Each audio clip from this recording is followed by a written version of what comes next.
سلام دوستان، یه دونه ماشین اسلام اومده برای تعمیر. فکر کنم شیورم بهش میگن. موتورش سالمه، بعد باتریش خرابه با بردش.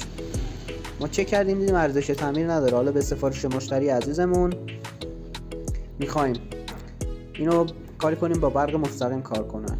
یه دونه کابل USB ازش میکشیم، وصل میکنیم به کلگی شارژر گوشی. یه کلگی 2 آمپر میزنیم براش با یه دونه LED که نشانگر باشه، برق میاد توش. بریم درستش کنیم. دوستان اینم ردیف شد، همونطور که میبینید کابلش رو کشیدیم.